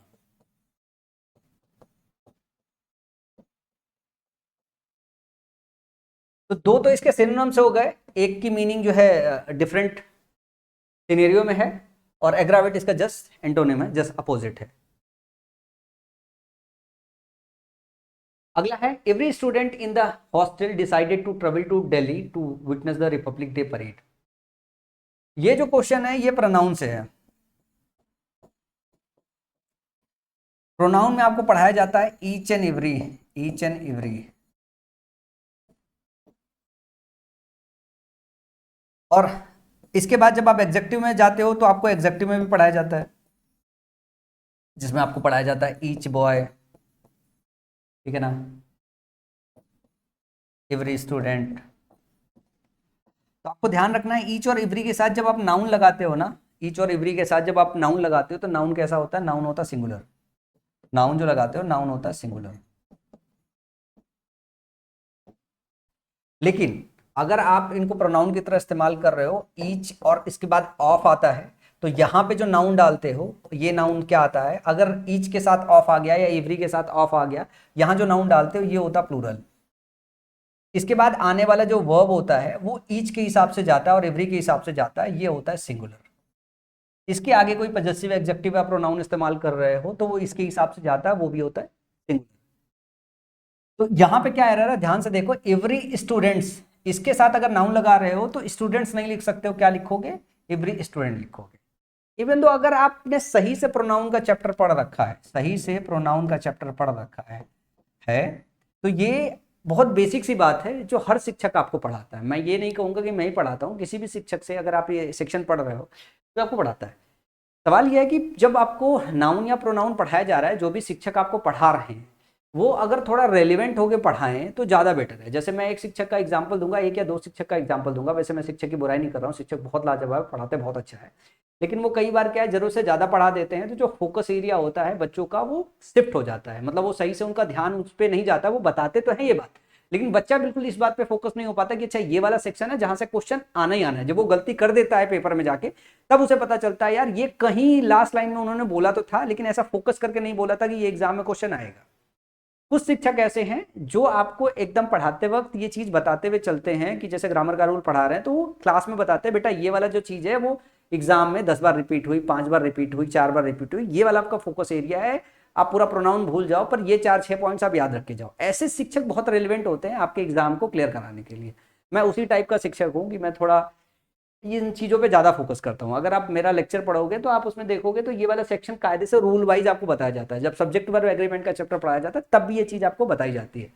तो इसमें एरर क्या है, इसमें एरर यही है कि every students in the hostel नहीं होना चाहिए, एवरी स्टूडेंट होना चाहिए। तो ऑप्शन जो टिक करना था, ऑप्शन नंबर 4 टिक करना है। अब क्या कर सकते हो, जैसे ये मान लो आप इस पूरे प्रैक्टिस सेट को देख रहे हो तो आप प्रोनाउन का चैप्टर पहले पहुंच जाओ, एडजेक्टिव का चैप्टर पहुंच जाओ, ईच और एवरी से रिलेटेड जितने आपके पास रूल लिखे हैं वो एक बार रिवाइज कर लो, देख तो लो ऐसा तो नहीं है कि कुछ मिस कर रहे हो। आप मिस कर रहे हो तो रिवाइज कर लो, हमेशा आपको याद रह जाएगा और अगली बार जब क्वेश्चन आएगा तो ये आपके लिए हलवा हो जाएगा, एकदम हलवा हो जाएगा। अब जैसे 4-5 और एग्जाम्पल लिया है मैंने ताकि आप इसको समझ लो। जैसे मैंने लिखा एवरी बॉयज, पूरा पढ़ने की जरूरत नहीं है, तो यहाँ पे क्या होगा, एवरी बॉय होगा। ईच ऑफ द प्लेयर्स लिखा है तो क्या प्लेयर्स सही है, सही है, लेकिन इसके आगे आर की जगह क्या होगा, इज होगा। एवरी मेंबर्स लिखा हुआ है जो कि गलत होगा, एवरी मेंबर होना चाहिए। ईच स्टूडेंट लिखा है अपने आप में सही है, एंड एवरी टीचर लिखा हुआ है अपने आप में सही है। और ईच स्टूडेंट एंड एवरी जब टीचर लिखते हैं तो वर्क का इस्तेमाल नहीं करते हैं, भले एंड से जोड़ रखा है, वॉच का इस्तेमाल करते हैं, यहाँ पे वॉच होगा। Every one of his friends, तो जब एवरी वन लिखा हुआ है, ऑफ हिज फ्रेंड्स ये अपने आप में सही है। ऑफ के बाद हमेशा प्लूरल नाउन होना चाहिए जो कि है, और यहाँ पे वर नहीं होना चाहिए, वॉच होना चाहिए। तो ये पूरा का पूरा जो रूल है इस पे बेस बहुत सारे क्वेश्चन हर साल बनाए जाते हैं, तो ये रूल आपको अच्छे से पता होना चाहिए। इसके बाद अगला क्वेश्चन है, क्या दिया हुआ, select the option that expresses the given sentence in active voice. Active voice में करना है, ये पैसिव वॉइस में दिया हुआ है, the homework must be done by you, the homework must be done by you. तो जब आपका मॉडल्स आता है तो मॉडल के साथ बी लगाया जाता है, वर्ब की थर्ड फॉर्म। अब रिवर्ट करना है आपको, भाई पैसिव वॉइस दे दिया है, यू मस्ट डन। अब यहाँ पे देखो शुड ले दिया गया है, गलत हो गया। विल डू लग गया है, गलत हो गया है। डू लग गया, गलत हो गया। भाई मस्ट का अगर एक्टिव वॉइस में मस्ट है तो पैसिव वॉइस में मस्ट भी होता है, मॉडल के साथ model plus B plus verb की थर्ड फॉर्म लगती है। तो अगर मस्ट भी दिया है तो इसका रिवर्स क्या होगा, मस्ट होगा। अब ये इजी या डिफिकल्ट है, अगर एक्टिव पैसिव वॉइस का चैप्टर पढ़ लिया है तो सबसे पहले तो यही पढ़ाया जाता है कि अगर आपका मॉडल है तो मॉडल को पैसिव वॉइस में मॉडल प्लस बी के साथ और प्लस वर्ब की थर्ड के फॉर्म के साथ कन्वर्ट करते हैं। एक्टिव वॉइस में मॉडल V1 के साथ आता है, ये एक्टिव वॉइस होता है, और ये इसका पैसिव वॉइस होता है। तो अगर पैसिव वॉइस में ये दिया हुआ तो एक्टिव वॉइस में यही तो वर्ब देखना है। वर्ब आपने देखा, एक ही ऑप्शन दिया है, ऑप्शन नंबर 4 करेक्ट हो जाएगा। प्री का पेपर बहुत डिफिकल्ट नहीं आता है, और आजकल तो मेंस का पेपर भी डिफिकल्ट नहीं आ रहा यार। अगला क्वेश्चन है, select the most appropriate meaning of the given idiom break a leg. ये क्वेश्चन अच्छा था, break a leg. Break a leg जैसे इसकी हिंदी मीनिंग होती है, एक इंप्लाइड मीनिंग होती है, एक शाब्दिक मीनिंग होती है। तो जैसे ब्रेक ए लेग का मतलब होता है टांग तोड़ना, ठीक है ना, ब्रेक ए लेग का मतलब टांग तोड़ना होता है। इसको ऐसे देखो कि जब मैं आपको ये कह दूं जा भाई टांग तोड़ के आ जा, इसका क्या मतलब है? मैं आपको गुड लक विश कर रहा हूँ, जा जा अखाड़े में टांग तोड़ के आ जाना, इसका मतलब मैं आपको किसी चीज को जीतने के लिए गुड लक विश कर रहा हूँ। इसका यही मीनिंग होता है कि जब आप किसी को ब्रेक द लेग बोलते हो, इसका मतलब ये होता है कि भाई आप उसको गुड लक विश कर रहे हो, भाई जाना जाके जीतना, किसी कंपटीशन में बेच रहे हो भाई, टांगे तोड़ के आ जाना, ये इस गुड लक विश करने के लिए इडियम इस्तेमाल किया जाता है। तो suggest taking a short break during work नहीं, encourage someone to engage in risky activities नहीं, give advice on maintaining physical health बिल्कुल नहीं, wish someone good luck before a performance. Yes, जब कोई परफॉर्मेंस करने जाते हो उस टाइम पे जब गुड लक विश करने का एक तरीका है कि आप उसको ब्रेक ए लेग बोलो, ठीक है ना। तो option number 4 is the right option होगा यहां पे। इसके लिए एक सेंटेंस मैं आपको बोल देता हूं, आप इसको सुन लो, मैं इसको लिख के ले आया था। Remember the show must go on, good luck and break a leg. मैं फिर से बोल देता हूं, remember the show must go on, remember the show must go on, good luck and break a leg. तो ये इस तरीके से सेंटेंस में इस्तेमाल होता है। अगला है, ये क्वेश्चन है, वैसे तो ये क्वेश्चन पहला क्वेश्चन था इस सेट का, लेकिन मैंने इसको बीच में लिया हुआ है, बड़ा इंपॉर्टेंट क्वेश्चन था ये, अच्छा क्वेश्चन था। जैसे मतलब मेरे हिसाब से अगर हिंदी भाषी बच्चों के हिसाब से देखूं तो मुझे लगता है ये क्वेश्चन अच्छा था। वैसे तो अगर थोड़ी सी अंग्रेजी की समझ है तो क्वेश्चन में कोई दम नहीं था। दिया हुआ था pollution levels have increase so largely that they are almost killing us. ये आपको बताना है पोल्यूशन का जो लेवल है वो इंक्रीज हुआ है, इंक्रीज होने की इंटेंसिटी बतानी है पोल्यूशन की। तो लार्जली है, प्राइमरली है, चीफली है, हाईली है, स्लोली है। तो जब हम लेवल को लेके देखें कि लेवल हमारा हाई या लो होता है, जैसे वाटर का लेवल की बात हो गई तो हमने बोल देता है वाटर लेवल हाई चला गया या लो चला गया, इस तरीके की बात होती है। तो यहाँ पे एक डाउट आएगा कि यहाँ पे हम हाईली का इस्तेमाल कर सकते हैं, pollution level have increase so highly that they are almost killing, इतना हाई हो गया है कि वो ऑलमोस्ट किल कर रहा है। एक्चुअली यहाँ पे ये मतलब डाउट होगा, लेकिन इस कंटेक्स्ट में हाईली का इस्तेमाल नहीं होता है। यहाँ पे चीफली का इस्तेमाल नहीं कर सकते हो, चीफली हिंदी मतलब हिंदी मीनिंग में मुख्य रूप से के मीनिंग में इस्तेमाल होता है, और प्राइमरली इस्तेमाल होता है मुख्यतः, मुख्यतः के हिंदी मीनिंग में। स्लोली यहाँ पे आएगा नहीं, इसका कोई कॉन्टेक्स्ट नहीं है। तो जो डाउट होगा वो इन दो में डाउट होगा कि प्राइमरली का इस्तेमाल करे या हाईली का इस्तेमाल करे। तो हाईली का इस्तेमाल यहाँ नहीं करेंगे, यहाँ प्राइमरली का इस्तेमाल करेंगे। यहाँ पे वाटर लेवल की बात नहीं हो रही है। Pollution level have increase so, reason एक और याद रखना कि जो हाईली है ना, तो सो के साथ हम हाईली का इस्तेमाल नहीं करते हैं, सो के साथ हम हाईली का इस्तेमाल नहीं करते हैं। हम सो के साथ ग्रेटली का इस्तेमाल करते हैं, सो के साथ मच का इस्तेमाल करते हैं, लेकिन सो के साथ हम हाईली का इस्तेमाल नहीं करते हैं। तो ये अपनी कॉपी में नोट कर लेना कि सो के साथ हम हाईली का इस्तेमाल नहीं करते। जैसे आप समझ जाओगे कि सो के साथ हाईली का इस्तेमाल नहीं करते हैं, तो आप तुरंत इस निष्कर्ष पे पहुंच जाओगे कि आप प्राइमरली का इस्तेमाल करोगे। Pollution level have increased so primarily मतलब जरूर से ज्यादा या मुख्यतः ज्यादा हो गया है, दे आर ऑलमोस्ट किलिंग, मतलब इस स्तर पे पहुंच गया है कि वो अपने को किल कर रहा है। तो इसका सही जो जवाब होगा वो होगा ऑप्शन नंबर 1। रीजन ये है कि सो के साथ हाईली का इस्तेमाल नहीं करते हैं, इस वजह से हम ऑप्शन जो पिक कर रहे हैं वो पिक कर रहे हैं प्राइमरली, मुख्यतः। मुख्यतः यहाँ इसलिए इस्तेमाल कर रहे हैं कि हम इंटेंसिफाई कर रहे हैं कि भाई जो पोल्यूशन लेवल है वो हाई हो गया है, और वो इतना हाई हो गया है कि अलर्ट होने की जरूरत है। अगला क्वेश्चन है, by this time next year I will had graduated from college and starting my first job in the field of marketing. Hindi भाषी बच्चों को ऐसा लगेगा कि कितना बड़ा क्वेश्चन आ गया। मतलब कई बार हम बड़े क्वेश्चन को देख के डर जाते हैं, जब लेंथ में बहुत ज्यादा बड़ा होता है तो उतना ही ज्यादा आसान होता है। ये जो क्वेश्चन है वो किससे है? वो टेंस के चैप्टर से है। टेंस के चैप्टर में जब हम इस्तेमाल करते हैं by the time next year, तो हम फ्यूचर की घटनाओं की बात कर रहे होते हैं, फ्यूचर की घटनाओं की बात कर रहे हैं। तो जब फ्यूचर की घटनाओं की बात करते हैं तो हम या तो विल का इस्तेमाल करते हैं या तो शैल का इस्तेमाल करते हैं, आप सब लोगों को पता है। विल बी का इस्तेमाल करते हैं, शैल बी का इस्तेमाल करते हैं, तो फ्यूचर के लिए इस्तेमाल होने वाले हैं। विल हैव का इस्तेमाल करते हैं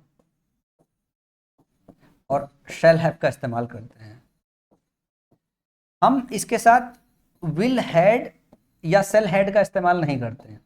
जब फ्यूचर की बात कर रहे होते हैं तो विल सेल के साथ हम हैड इस्तेमाल नहीं करते हैं। ये तो बहुत बेसिक जानकारी है जो आपको ग्रामर के मतलब टेंस के चैप्टर में ग्रामर में मिल जाती है। तो यहाँ पे विल के साथ हैड का इस्तेमाल किया गया, जो कि मतलब सीरियसली जो है दिखाई दे रहा है कितना आसान क्वेश्चन है। तो इस सवाल का सही जो जवाब होगा ऑप्शन नंबर 1 होगा कि इसी में एरर है। विल हैव शेल हैव का इस्तेमाल करते हैं तो आई विल हैव लिख सकते हो, आई शैल हैव लिख सकते हो। आई के साथ विल या शैल दोनों इस्तेमाल हो जाता है, लेकिन विल के साथ हैड का इस्तेमाल नहीं होता है। आई के मतलब विल के साथ हैव का इस्तेमाल होगा, शेल के साथ हैव का इस्तेमाल होगा। अगले क्वेश्चन की तरफ मूव करें। I would love to organise the farewell party at my house. Synonyms बताना है ऑर्गेनाइज करने का। तो दुनिया में सभी को पता है यार, ये इतना कॉमन शब्द है कि हर रोजमर्रा की जिंदगी में इस्तेमाल हो रहा है। तो इस क्वेश्चन का लेवल क्या है, बहुत ईजी। लेकिन जब ईजी होता है तो ऑप्शन भी देखना होता है कि हम समझ पाए। सिनोनिम्स बताना है ऑर्गेनाइज करने का, तो ऑर्गेनाइज का मतलब ही अरेंज करना होता है। कंफ्यूज दुनिया जानती है, डी अरेंज का मतलब अरेंज, डिसऑर्डर करना और डी अरेंज करना, ये किसके इसका क्या हो जाएगा, एंटोनिम हो जाएगा। कंफ्यूज इस कॉन्टेक्स्ट में है ही नहीं है। कंफ्यूज ऐसा शब्द है जो रोज इस्तेमाल करते हैं, भैया कंफ्यूज मत करो, कंफ्यूज मत करो। तो ऑर्गेनाइज का मतलब अरेंज। इस सेट का सबसे आसान क्वेश्चन यही था। आगे मूव करते हैं। विसर्ग, ये शब्द है जो मुझे याद है कि सबसे पहले 2015 में मैंने किरण की प्रीवियस ईयर की किताब आती थी, उसमें बहुत इधर सिनोनिम्स एंटोनिम्स का कॉलम दिया रहता था। उस वक्त मैंने खूब रटा था। विसर्ग का मतलब होता है कि उन्माद, या मतलब मुझे जो सही शब्द याद रह गया है वो उन्मादी याद रह गया है।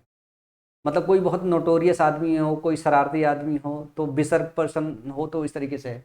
तो डिमेंटेड, स्टबर्न, एब्जर्ड और लेजी। लेजी का मतलब सुस्त हो गया, एब्जर्ड का मतलब असंगत हो गया। स्टबर्न, स्टबर्न का मतलब जिद्दी हो गया। स्टबर्न का मतलब जिद्दी हो गया। बिसर का मतलब उन्माद, और इसको एक और शब्द इसके लिए उस टाइम पे याद करके रखा था, इंटरपेड। इंटरपेड ये बहुत आता है, याद रख लो। मतलब एग्जाम में बहुत आया है बिसर्क और इंटरपेड का मतलब निडर होता है।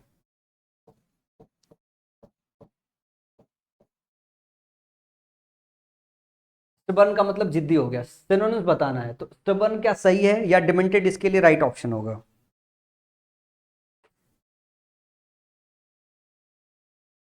डिमेंटेड, ये जैसे ये क्वेश्चन अगर मैं बात करूं, ये क्वेश्चन डिफिकल्ट था, ये क्वेश्चन डिफिकल्ट था।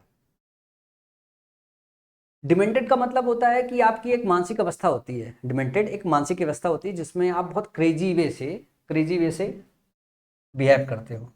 बिहेविंग क्रेजीली या क्रेजी वे से बिहेव करना। और बिसर का मतलब उन्माद होता है, इसमें भी आपके पास क्रेजीनेस होता है। तो सही सिनोनिम्स का क्या होगा, सही सिनोनिम्स का डिमेंटेड होगा। तो ये क्वेश्चन का जवाब आप तब दे सकते थे जब आपको विसर्ग पता होता, ठीक है ना। और स्टबर्न बहुत कॉमन है, बहुत जिद्दी या हठी जिसको बोलते हैं, जिद्दी या हठी बोलते हैं। अब सवाल यह है कि क्या ये सारे प्रीवियस ईयर के वर्ड्स हैं। यस, ये सारे प्रीवियस ईयर के वर्ड्स हैं।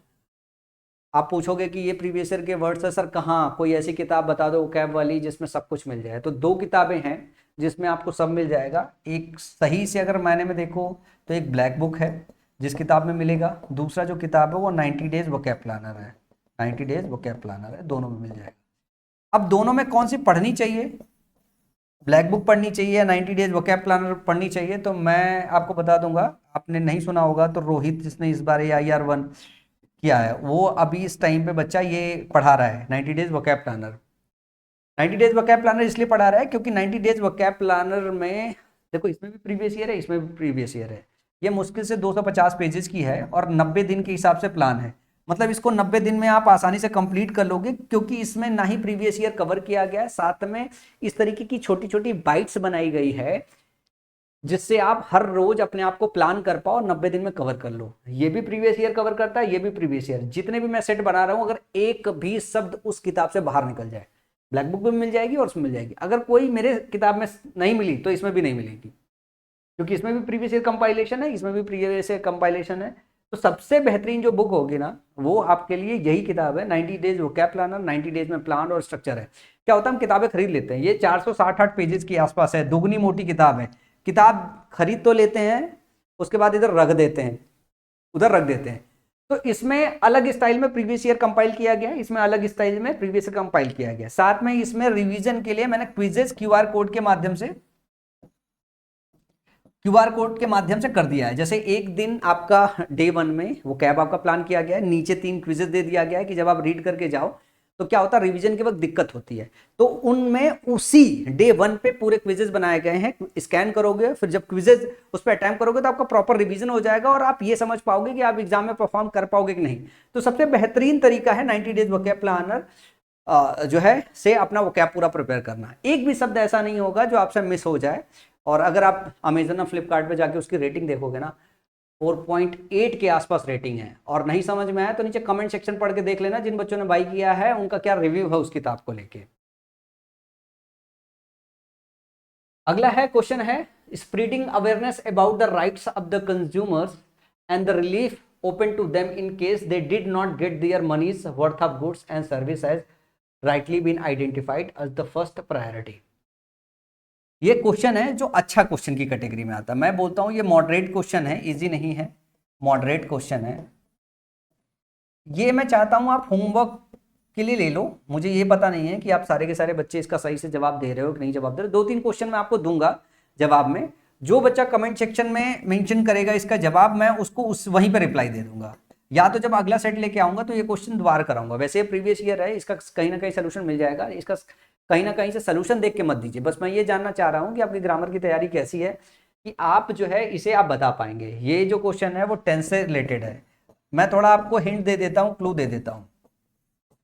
देखो क्या कह रहा है कि spreading awareness about the rights of the consumers, कि जो अवेयरनेस है, जो जानकारी है, जो कंज्यूमर्स के राइट्स होती है, उसका जो अवेयरनेस, जो जानकारी है उसको फैलाना, and the relief open to them, और उनके लिए जो रिलीफ ओपन किया गया है in case they did not get their money's worth of goods, अगर वो उनको उनके जो है गुड्स और सर्विसेज के अगर रियल वर्थ नहीं मिला है, has rightly been identified as the first priority, वो जो है राइटली बीन आइडेंटिफाइड कर लिया गया है जब फर्स्ट प्रायोरिटी, इससे रिलेटेड डाला गया है। अब इसमें सवाल यह है कि डिड नॉट गेट देयर है तो इसमें छोटा हो सकता है, इसमें कोई सब्सटीट्यूशन ना हो। लेकिन अगर ऑप्शन नंबर 2 को देखोगे तो आपको एलिमिनेट करने आना चाहिए। डिड नॉट के साथ गेटिंग लगाया गया तो आपको यह पता होना चाहिए कि ऑप्शन नंबर 2 नहीं लगेगा।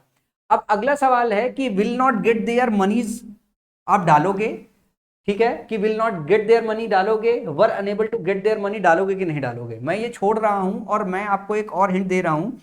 एक हिस्सा है, इसके बाद दूसरा हिस्सा है। दूसरा हिस्सा जरा ध्यान से देखो, यहां पे हैज राइटली बीन आइडेंटिफाइड कर लिया गया है, तो यहां पे आपका दिया है प्रेजेंट परफेक्ट, और यहां आपको कॉम्बिनेशन समझना है कि यहां पे आपका पास्ट आएगा या आपका फ्यूचर आएगा। भाई ये आपका पास्ट में बनाया गया है और ये आपका फ्यूचर में बनाया गया है, फ्यूचर में बनाया गया है। तो ये कॉम्बिनेशन आपको नीचे कमेंट सेक्शन में बताना है। आसान है, बहुत क्वेश्चन इस पे करा रखा है। अब अगला सवाल आया है इनकरेक्ट स्पेल्ड वर्ड। एबिस्मल एक शब्द होता है जिसका मतलब होता है भद्दा।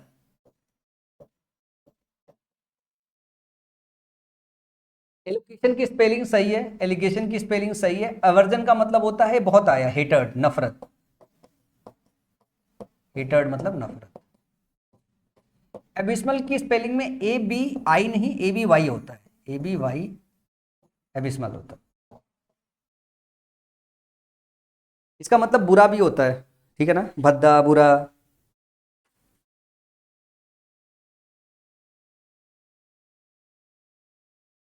अगले क्वेश्चन की तरफ चले।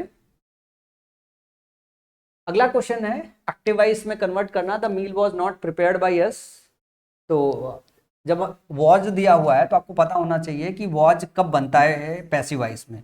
वॉज चेंज होता है डिड से चेंज होता है वॉज और वर में।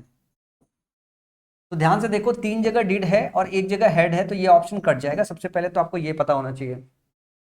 तो वी डिड, और अगर निगेटिव है तो ये भी निगेटिव होना चाहिए भाई। एक्टिव पैसिव वॉइस में अगर एक्टिव वॉइस निगेटिव तो पैसिव निगेटिव होता है, पैसिव निगेटिव तो एक्टिव भी निगेटिव, टोन नहीं बदलता भैया। तो ये वाला जो हिस्सा है, ये वाला हिस्सा तो ऐसे ही कट जाएगा। आपके पास वी डिड नॉट बता, फिर वी डिड नॉट के साथ प्रिपेयरिंग नहीं लगता है, वी डिड नॉट प्रिपेयर सही ऑप्शन होगा। तो ग्रामेटिकली ये सारी चीजें देख के आसानी से इस क्वेश्चन को सारे के सारे बच्चे लगा सकते हैं। अगला जरा देखना, ये क्वेश्चन थोड़ा सा अच्छा आया था, पार्ट ऑफ सेंटेंस जो है ये अरेंज करना है आपको। The use of animal research throughout the past century and it continues to be used to understand many diseases has been of considerable importance in the field of scientific and medical advancement। आपको देखना है, देखो option में भी आपके पास यही है, या तो ए से स्टार्ट होगा या तो ई से स्टार्ट होगा। ई में दिया हुआ इन the field of scientific and medical advancement, preposition से स्टार्ट हो रहा है, और ऐसे स्टार्ट भी कर सकते हैं, हम ऐसे लिख सकते हैं ना, इन द फील्ड ऑफ समथिंग, फिर आगे इसके विषय में और ब्रीफ कर सकते हैं। तो चांसेस है ई से भी स्टार्ट कर सकते हैं। ए देखते हैं क्या है, ए देखते हैं the use of animal research, the use of animal research. Use है, ये जो आर्टिकल लिखा हुआ है द, कहते हैं ना कि आर्टिकल ए और आर्टिकल द में, आर्टिकल ए के साथ अगर नाउन आया हो, आर्टिकल द के साथ नाउन आया हो, तो ये पहले इस्तेमाल करते हैं बाद में। लेकिन यहाँ पे जब आर्टिकल द इस्तेमाल हो रहा है, लिखा है ना द यूज, किसका यूज पूछे तो यही दिया हुआ है, द यूज ऑफ समथिंग। तो ये जो द है वो स्पेसिफिक यूज की बात हो रही है, और ये यूज किसकी बात हो रही है, इसी सेंटेंस में मेंशन है। तो इस आर्टिकल द का नाउन ढूंढने की जरूरत नहीं है, ये सब कुछ इसी सेंटेंस में डिफाइन हो रखा है। इसका मतलब हम इससे स्टार्ट कर सकते हैं, तो ए से भी स्टार्ट कर सकते हैं और हम ई से भी स्टार्ट कर सकते हैं, ऐसी संभावनाएं हैं। अब ग्रामर के दूसरे क्लू की तरफ चलेंगे। जिस बच्चे को हिंदी मीनिंग से अगर इसको करने आता है फटाफट वो हिंदी मीनिंग से कर ले। अब हिंदी मीनिंग से मैं तो नहीं सिखाता हूँ यार पैराजंबल, मेरा तो काम है ग्रामर से सिखाना। तो the use of animal research throughout the past century, अब जैसे लिखा and it continues to be used to understand many diseases. मैं सबसे पहले यहां पे देखता हूं एंड, उसके बाद मेरे को एक प्रोनाउन दिखता है इट, ये है कंजंक्शन जिसको बोलते हैं कनेक्टर। तो एंड का क्या रोल होता है, एंड दो सिमिलर चीजों को कनेक्ट करता है, दो सिमिलर चीजों को कनेक्ट करता है। लिख रहा है एंड इट कंटिन्यूज, अगर ये कंटिन्यू कर रहा है to be used to understand many diseases, कि ये कंटिन्यू करता है to be use to understand many diseases, इसका ये मतलब है कि इसके पहले भी कहीं कुछ जो है अंडरस्टैंड करने की बात हो रही होगी, जो सेक्शन इसके पहले आएगा। तो हम यहाँ पे देखेंगे कि कोई और एक्शन पहले हो रखा है, इट ने जो कर रखा हो, या इट जिसके लिए रिप्रेजेंट कर रहा हो, इट जिसके लिए रिप्रेजेंट कर रहा हो, मतलब जिस नाउन को रिप्रेजेंट कर रहा हो उस नाउन ने कोई एक्शन कर रखा हो, तो वो एक्शन पहले मेंशन करेंगे, फिर इधर चलेंगे। तो the use of animal research throughout the past century has been of considerable importance in the field of scientific and medical advancement. तो आपको मिल रहा है कहीं पे the use of animal research has been of considerable importance. तो animal research की बात हो रही है मेनली, इसी को इट भी रिप्रेजेंट कर रहा है, इसी को इट भी रिप्रेजेंट कर रहा है। तो वैसे भी एंड लगाए पहले नहीं आ सकता, तो या फिर इससे स्टार्ट करे या तो इससे स्टार्ट करे। तो जो सही ऑप्शन है यहाँ पे प्रीपोजिशन का अप्रोच भी लगाया जा सकता है। मुझे नहीं पता आप सब लोगों ने मेरे पैराजंबल का पूरा लेक्चर देखा है कि नहीं देखा है। तो जैसे यहाँ पर लोग एक पढ़ते हैं ना, फिक्स प्रीपोजिशन ग्रामर पढ़ते हो, फिक्स प्रीपोजिशन ग्रामर के साथ पढ़ते हैं। और फिक्स प्रीपोजिशन की खास बात क्या होती है, जरा रूल समझिएगा, प्रीपोजिशन की खास बात क्या होती है। प्रीपोजिशन देखो भैया, अपने पास जब इंड कर रहा होता है, जब प्रीपोजिशन इंड कर रहा होता है, तो ये अपने बाद क्या होता है, नाउन या प्रोनाउन लेता है। रीजन क्या है कि इसके बाद ऑब्जेक्ट आना चाहिए, इसके बाद ऑब्जेक्ट आना चाहिए, इसके बाद ऑब्जेक्ट आना चाहिए। तो ध्यान से देखो कि कहीं किसी से इंड हो रहा है, नहीं इंड हो रहा है, नहीं इंड हो रहा है, तो ये वाला रूल लगा ही नहीं सकते। The use of animal research, the use of animal research, जब आप रिसर्च करते हो तो आप जब, मतलब हम लोग जो जनरल लाइफ में पढ़ते रहते हैं तो रिसर्च इन सम फील्ड बोलते हैं ना, research, I am doing research in this field. तो रिसर्च के बाद इन आना समझ में आता है। तो यहां से the use of animal research has been of considerable importance in the field of scientific and medical advancement. ये जो आएगा वो कुछ इस तरीके से आएगा, the use of animal research, जो यूज है एनिमल रिसर्च का, उसके बाद आपका क्या आ गया, वर्ब यूनिट आ गया, फिर उसके बाद प्रीपोजिशन और उसका ऑब्जेक्ट आ गया, देन उसके बाद कनेक्टिंग यूनिट आ गई। तो ये कुछ इस तरीके से होगा। ऑप्शन ए पहले आएगा, जरा ध्यान से देखना। ऑप्शन ए के बाद ऑप्शन डी आएगा, डी आने के बाद ऑप्शन ई आएगा, और उसके बाद क्या बचा हुआ, सी। कहीं दिया हुआ A D E C, A D E, अच्छा बी भी बचा हुआ है, ए डी ई कहीं दिया हुआ है, ए डी ई एक जगह दिया हुआ है, ये वाला ऑप्शन। फिर उसके बाद बी दिया हुआ है और फिर सी दिया हुआ है throughout the past century. अब जरा मीनिंग निकालो, देखो बहुत आसानी से निकल जाएगा। The use of animal research, animal research का जो यूज है has been of considerable importance, ये जो है बहुत कंसिडर करने वाली इंपॉर्टेंस रखती है in the field of scientific and medical advancement, scientific और मेडिकल एडवांसमेंट के फील्ड में throughout the past century, पिछले सेंचुरी से। And it continues to be use to understand many diseases. अब सही समझ में आ रही कि बी के बाद सी आएगी, तो ए बी ई और देन उसके बाद बी और सी आएगी। यहां पे अगर मैंने जैसे आपको स्टार्टिंग बताया था कि एक ऐसा पैराजम्बल है जो थोड़ा सा मॉडरेट लेवल का है, यहां पे आपका ग्रामर उतना काम एक्चुअली नहीं आया है। यहां पे जो आपका वो आया है ना, एक कॉमन सेंस आया है या जो मीनिंग वाइज आया है, उससे हम इसको सॉल्व कर पाए हैं, उससे हम इसको सॉल्व कर पाए हैं। क्योंकि अपने को बस इतना ही समझना था कि जब हम बात करें यूज ऑफ एनिमल रिसर्च, ठीक है ना, तो ये हमारा सब्जेक्ट यूनिट हो गया। जब पूरी तरह प्रैक्टिस कर लोगे तो सब बनाने आ जाएगा। सब्जेक्ट यूनिट हो गया हमारा ऑप्शन ए, उसके बाद हमारा वर्ब यूनिट हो गया ये ऑप्शन डी, वर्ब यूनिट हो गया जो हमारा ये हो गया ऑप्शन डी। फिर उसके बाद आपका ऑब्जेक्ट यूनिट आता है, ऑब्जेक्ट यूनिट आता है, और ऑब्जेक्ट यूनिट क्या हो गया हमारा ई, ठीक है ना। और ई बेसिकली एक्सटेंशन है ऑब्जेक्ट यूनिट का, ऑब्जेक्ट तो इसमें यहीं पे था लेकिन उसका एक्सटेंशन है ये। फिर इसका जो कनेक्शन है और क्या है, ये बी में है, पूरा इंफॉर्मेशन दे रहा है, और देन फाइनली और ऐड कर रहे हैं, ऐड करके और बता रहे हैं उसके विषय में कि और क्या कंटिन्यू कर रहा है। It continues to be use to understand many diseases. समझ में आया? तो ये पूरा का पूरा जो सेक्शन है ये इस तरीके से आएगा, और जो राइट ऑप्शन होगा ऑप्शन नंबर 4 होगा। ये थोड़ा सा मॉडरेट लेवल का पैराजम्बल था। तो जब आप प्रैक्टिस कर लेते हो तो आपको हिंदी मीनिंग, ऐसा नहीं कि आपको हिंदी मीनिंग इस्तेमाल ही नहीं करनी, जहां काम नहीं करेगा ग्रामर का रूल वहां पे तो आप हिंदी मीनिंग पे थोड़ा जाओगे ही ना, तो आपको हर चीज लगभग पता होना चाहिए। अब बात आती है select the most appropriate synonyms of the given word. Abundant, ये इतनी बार आपके एग्जाम में आ गया, तकरीबन 30-40 बार आ गया। इसका मतलब होता है अधिकता। इसका क्या मतलब होता है? अधिकता या प्रचुरता। स्कार्स का मतलब होता है कम होना, बारन का मतलब होता है बंजर, और डिफिकल्ट का मतलब होता है मुश्किल, और एम्पल का मतलब भी अधिकता होता है, अधिकता। तो सिनोनिम्स बताना था, तो इसका सही ऑप्शन क्या हो जाएगा? ऑप्शन नंबर 4 हो जाएगा। Select the correctly spelled sentence. I will definitely attend the conference, I will definitely attend the conference, I will definitely attend the conference। यहाँ पे सही मायने में देखो सब कुछ ठीक रखा है, खाली डेफिनेटली की स्पेलिंग चेंज कर रहा है। तो डेफिनेट की स्पेलिंग ये होती, कहीं दिखाई दे रही है डेफिनेट इस तरीके से लिखा हुआ कहीं पे, इस वाले ऑप्शन में खाली डेफिनेट की स्पेलिंग इस तरीके से दिखाई दे रही है, दिखाई दे रही ना। और फिर जब डेफिनेटली करते हो तो इसके साथ एल वाई जोड़ देते हो, तो सही ऑप्शन आपका क्या हो जाएगा? सही ऑप्शन ये हो जाएगा ऑप्शन नंबर 2। आपको जो स्पेलिंग चेक है ना वो ब्रेक करके भी सीखना पड़ेगा। कुछ तो स्पेलिंग वाले रूल्स होते हैं, उस रूल्स के हिसाब से आपको पता होना चाहिए कहाँ आई लगता है, कहाँ ई आई लगता है, और जो स्पेलिंग थोड़ा डिफिकल्ट होती है उसको ब्रेक कर करके सीखना चाहिए। इससे आप स्पेलिंग वाले क्वेश्चन कर सकते हो। 200-300 ऐसे स्पेलिंग चेक वाले जो है वर्ड्स हैं जो बार बार रिपीट होते रहते हैं, जो अच्छे लेवल के हैं, जिनको आप 90 डेज वोकैब प्लानर से कवर कर सकते हो, ठीक है ना। ये पूरी की पूरी एक लिस्ट है जिसको आपको अलग से ब्रेक करके आपको याद कर लेना चाहिए। उसके बाद फिर आम शब्द आपसे पूछा जाता है, जैसे ये क्या है, ये तो बहुत नॉर्मल सा शब्द है जो आपके एग्जाम में पूछ लिया गया है। अब इसमें भी हिंदीभाषी बच्चा कंफ्यूज हो जाता है, यार ये वाला था या ये वाला था, ये वाला था या ये वाला था। मतलब ये होता है, सबके साथ होता है यार।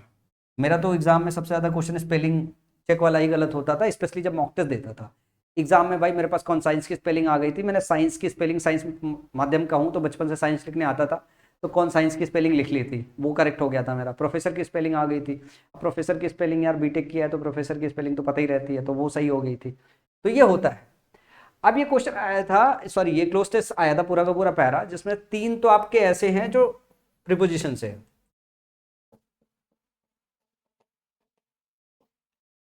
एक है आपका रिलेटिव प्रोनाउन से, और एक है आपका पजेसिव एग्जेक्टिव से।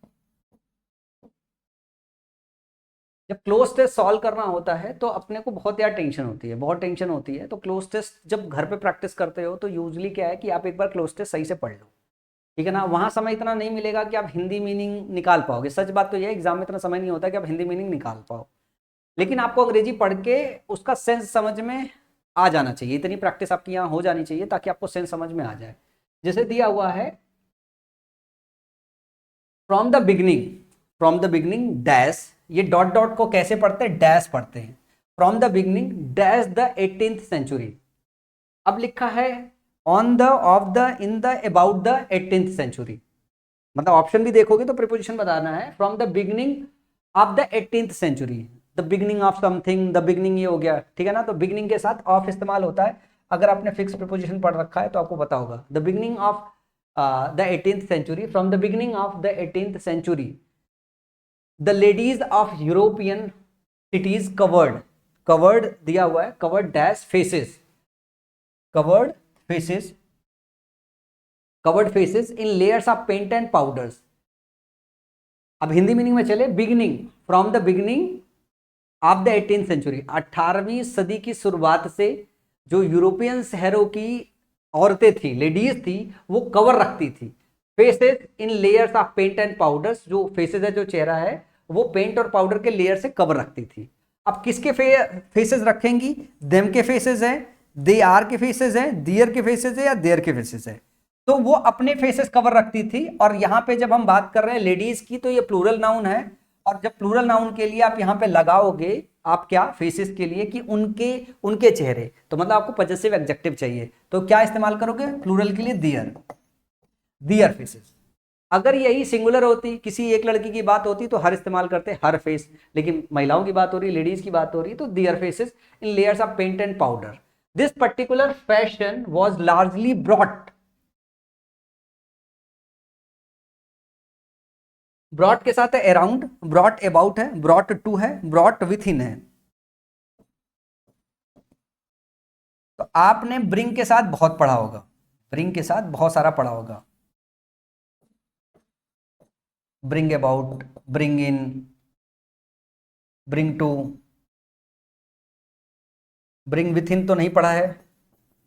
ये तो अब जब फ्रेजल वर्ब पढ़ रहे होते तो ये नहीं पढ़ते हो, ब्रिंग विथ इन, ठीक है ना।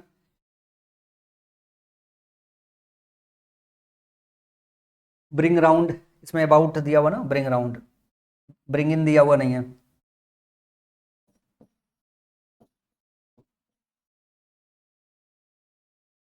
तो ये जब आप पढ़ते हो, जैसे 90 डेज वोकैब प्लानर पढ़ोगे, तो उसमें फ्रेजल वर्ब का एक अलग से पूरा चार्ट दिया हुआ है, 300 फ्रेजल वर्ब है, ठीक है ना।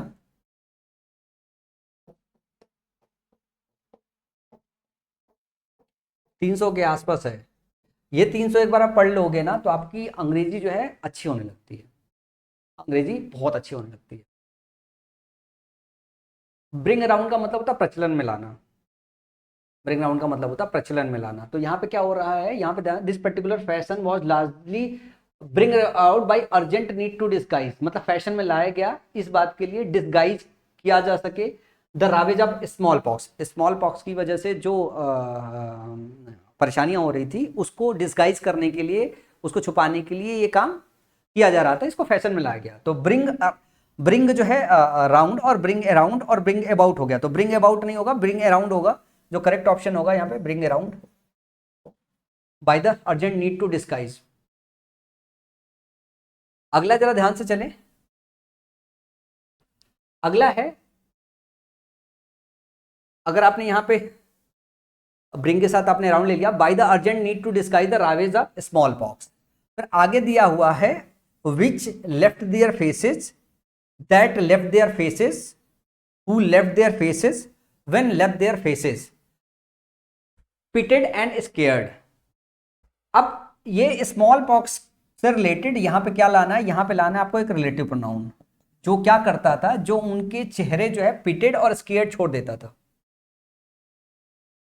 पीटी से शब्द बना हुआ है पिटेड, पीटी का मतलब दया होता है ना, जिसके ऊपर आप दया खाओ, तो पीटी से बना हुआ है पिटेड, कि उनका जो चेहरा है वो बर्बाद कर देता था, खराब कर देता था, देख के उस पर दया आती थी, ठीक है ना, और डरावनी हो जाती थी। तो स्मॉल पॉक्स के लिए यहाँ पे आपको रिलेटिव प्रोनाउन इस्तेमाल करना है। तो विच का इस्तेमाल हम करते हैं नॉन लिविंग थिंग्स के लिए, ठीक है ना। यहाँ पे डिजीज है, तो जो डाउट होगा वो डाउट हु और वेन में तो होगा नहीं, वेन क्या बताता है, वेन बताता है समय, तो डाउट तो इसमें होगा नहीं। अब अगर रेलिवेंट रिलेटिव प्रोनाउन की अगर आपकी जानकारी होगी कि विच का इस्तेमाल कहाँ होता है और दैट का इस्तेमाल कहाँ होता है, तो आप यूज कर पाओगे। दैट का इस्तेमाल देखो कहाँ कहाँ पे होता है, दैट का इस्तेमाल होता है पर्सन के लिए भी हो जाता है, दैट का इस्तेमाल जो है नॉन लिविंग थिंग के लिए भी हो जाता है और दैट का इस्तेमाल एनिमल के लिए भी होता है। और विच का इस्तेमाल क्या कहाँ कहाँ होता है? नॉन लिविंग थिंग के लिए होता है। विच का इस्तेमाल नॉन लिविंग थिंग के लिए होता है।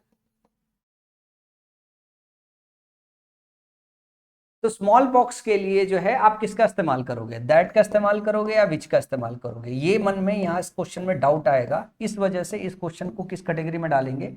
इस क्वेश्चन को हम मॉडरेट कैटेगरी में डालेंगे, क्योंकि अगर आपने विच और दैट को सही से पढ़ रखा है तो थोड़ा सा डाउट होगा। अब सवाल है small pox. Small pox animal तो है नहीं, स्मॉल पॉक्स क्या है? डिजीज है।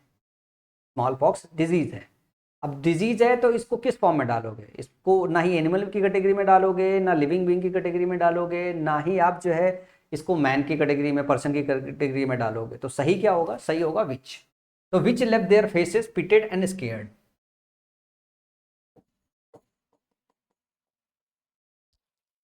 अगला है during this same period the beauty spot was introduce to cover.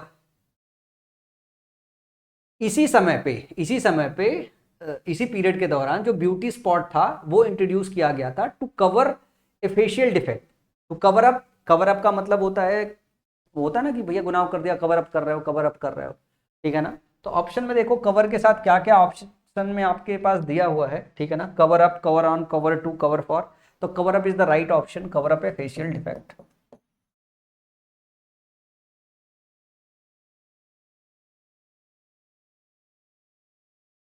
तो ये रहा आपका पूरा का पूरा जो है ये वाला पेपर। अब जैसे सवाल ये बनता है कि ये तो एक पेपर है, इस पेपर से आप कितने सवाल सीख पाए होगे? 25 सवाल सीख पाए होगे टोटल, किस पैटर्न पे आता है।